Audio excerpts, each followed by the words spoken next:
बेरोजगारों को रोजगार नहीं मिल रहा है और लगातार बेरोजगारों के साथ छलावा किया जा रहा है, जिसके तहत अब युवा भी प्रताड़ित हो रहा है। वहीं इन सब बातों पर ध्यान आकर्षित करते हुए समन्वयक अभियान के द्वारा पत्रकार वार्ता का आयोजन किया गया, जहां पर मौजूद कांग्रेस पार्टी के पदाधिकारियों ने बताया कि युवा आज रोजगार के लिए दर दर भटक रहा है और मध्य प्रदेश सरकार प्राइवेट से लेकर सरकारी उपक्रमों पर युवाओं को रोजगार मुहैया नहीं करा पा रही है, जिसके चलते आज युवाओं की स्थिति गंभीर हो चुकी है। वहीं इस अवसर पर बड़ी संख्या में सामाजिक नागरिक और कांग्रेस पार्टी के पदाधिकारी मौजूद रहे। बेरोजगार युवाओं की दिशा और दशा पर बारीकी से अध्ययन किया और शोधपरक अध्ययन करने के बाद मैंने पाया कि जो अवसर विद्यमान है, अगर यदि उनका युक्तिकरण सही ढंग से कर दिया जाए तो 70% बेरोजगारी पर अंकुश लग सकता है।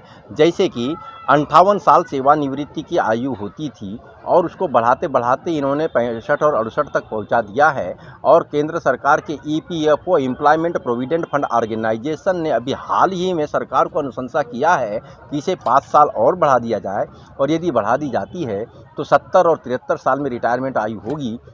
तो आप विचार करके देखिए कि 10 साल तक वैकेंसी नहीं निकली और बेरोजगारों का क्या हाल होगा। तो हमने इस पर गंभीर चिंतन करने के बाद में 31 जुलाई 2024 को आंकड़े निकाले कि यदि 58 साल सेवानिवृत्ति आयु लागू कर दी जाती तो कितने अधिकारी कर्मचारी शासकीय निगम मंडल और बोर्ड के रिटायर हो जाएंगे। तो कुल 5,30,000 का आंकड़ा आया। तो निश्चित रूप से यदि रिटायर हो गए तो 5,30,000 युवाओं को सम्मानजनक सरकारी नौकरी के अवसर मिल जाएंगे। इसी प्रकार दूसरी बात यह आई कि मजदूरों के लिए न्यूनतम मजदूरी अधिनियम बना दिया गया 1948 में। पढ़े लिखे वर्ग के लिए, शिक्षित वर्ग के कर्मचारियों के लिए न्यूनतम वेतन अधिनियम नहीं बनाया गया है, जो कि बड़ा दर्दनाक विषय है। 75 साल हो गया देश को स्वतंत्र हुए। तो हम निश्चित रूप से 1 जनवरी 2024 को युवा दिवस मनाने जा रहे हैं। वो संकल्पित हैं कि उस दिन हर हालत में युवा न्यूनतम वेतन अधिनियम लागू करवा के रहेंगे। हम जो है इस अभियान को 2 मई 2022 को रीवा के ऐतिहासिक पद्मधर पार्क से शुरू किए।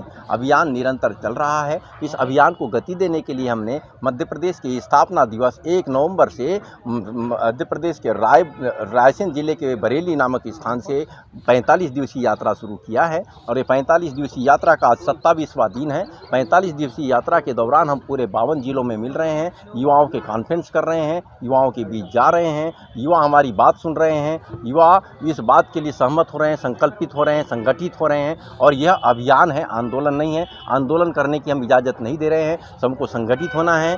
दिन तय है 1 जनवरी 2024 को ही हम टारगेट कर रहे हैं। और हमें मालूम है तब तक हमारे युवा ऐसा कुछ परिवर्तन ला देंगे कि उस समय जो भी मुख्यमंत्री होगा उसे व्यवस्था में युवाओं की दशा और दिशा को देखते हुए हमारे प्रस्तावों पर हस्ताक्षर करने पड़ेंगे और सारे के सारे युवाओं का समस्या का समाधान सुनिश्चित हो जाएगा।